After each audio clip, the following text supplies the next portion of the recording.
we go with Darlie Routier, Fact and Fiction, separating the truth and the lies in the Darlie Routier trial, written by our friend Mary Moody years ago. You can see my playlist on YouTube, where I have the introduction, the who's who, the Routier statements, the arrest warrant, author Barb Davis, the myths, fingerprints on the knife, the wine rack, the towel, blood on Devin's shirt, bloody kitchen towels, the carpet impression, carpet fibers, Bevel's demonstration, and now the infamous silly string tape. Just 6 days later, on what should have been Devon's 7th birthday, Darlie was back at her son's grave. This time she appeared to be anything but a grieving mother. The Routiers had a party at the gravesite, and Darlie Routier was spraying silly string on the graves, and they had balloons out and that sort of thing. There was a news crew out there, and they filmed the party, which was labeled by the press silly string tape. For some, this may seem a strange thing to do in an odd place and time. She was chewing gum, she wasn't crying, and she looked like she was enjoying the attention, quite frankly. If you notice the details in this case, the mainstream media often gets it wrong, even if it's small things. 8 days after the murders, they had a silly string party. Myth number 9. The silly string tape was biased and should not have been allowed into evidence. Anyone who has followed this case is well acquainted with the silly string tape. 8 days after Darlie's sons were stabbed to death, and Darlie herself allegedly attacked, she held a birthday party for Devon at the gravesite. It would have been his 7th birthday. There were balloons and gifts, silly string, and even an airplane overhead, towing a happy birthday banner. The family invited Joe Munoz, KXAS, Channel 5, to record the festivities.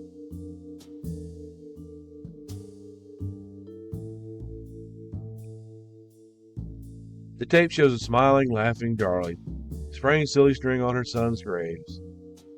Darren appears withdrawn or depressed. His hands are in his pocket, his head down. He takes a step backward, as if embarrassed. When Darlie begins to shoot the silly string, the Routiers have either defended her behavior as a tribute to her dead boys, or claimed that she put on a happy face so as not to upset the young children at the party. Darlie's supporters claim that this tape was so prejudicial that it should have never been shown to jurors. However, it's important to note that the defense had their own tape, one which purportedly showed a grieving Darlie at her boy's prayer service earlier that day. For reasons only known to them, Darlie's team chose not to show that tape. There was another incident, eerily similar to the silly string party, that many people aren't even aware of. That incident occurred on the morning of June 18th at the Routier home.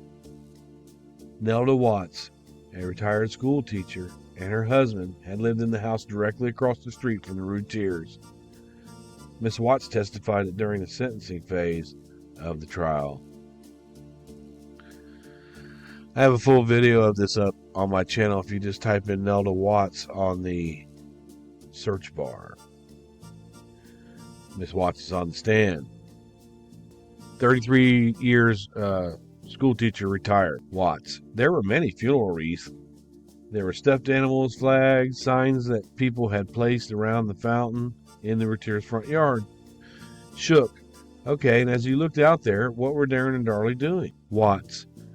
Darren would take a stuffed animal off of one of the wreaths and toss it over to Darlie. She would jump up and catch it. She would toss it back to him, and he would chuck it toward the vehicle. The back end of the vehicle was open, and if he threw it in, she would jump up and cheer. Mosty. But this teddy bear throwing, is he standing on one side and she's standing on the other side? Then you say she would pick it up. Watts. Either catch it, or if she didn't catch it, she would pick it up and toss it back to him. Nelda Watts. Later in the sentencing phase, Darren claimed it was Darlie's sister, Dana, with him. that morning, but not Darlie. That is a lie. Dana was only 16 at the time, 10 years younger than Darlie. Dana's hair was dark brown.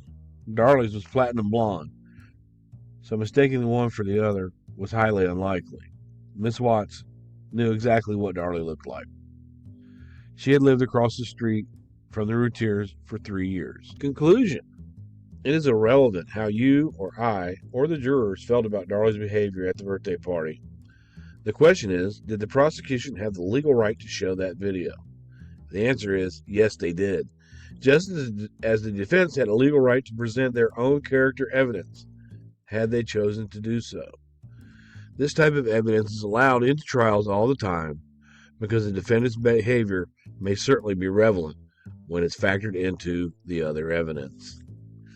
Perhaps the silly string party and the lively game of catch, complete with laughter and cheering, were simply a celebration of the boys' lives, as Darlie maintains. On the other hand, there are people who will always be disturbed by her action, just days after her sons were brutally murdered.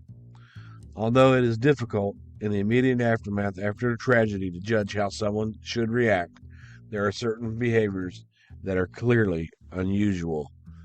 Moving on too quickly is one of them. At this point right here, she's saying, we tried to save the boys. We did everything we could do. We couldn't save the boys. She didn't even name them. The babies. The babies. She outside, out of mind, disassociation. She wouldn't even name them. Danelle has recently told them that Joe Munoz and KXAX did not pay a thing. And then Bathsheba slipped under my comments, and she said, Darren and Darlie had already bought tickets to go to Altoona. And according to the book, she's right. But that's only 2 tickets. And they didn't buy any motel rooms. So that's what it went for, was traveling expenses. And then that's why Joe Munoz, we find him in so many different clips, because he had exclusive to the story because they gave it to him. He went in the houses with them. He was in the house with Reagan when they walked through here. The pastor, their friend Darren's cousin, Reagan. When they went back to the house, and you see the house after the crime, that's Joe Munoz, and they're walking around with him. Joe Munoz went to the house to interview Danelle when she was young. It's on my channel. He also interviewed Dana, but they want to pretend like they just showed up there and started filming and that they invaded their privacy. No, that's not what happened. Now, the silly string tape, I don't know. I don't know if I could smile. I don't know if I could do that. As far as Watts, on my page, in my Darlie Routier playlist, I do go into the testimony from Nelda Watts, the neighbor, in one video.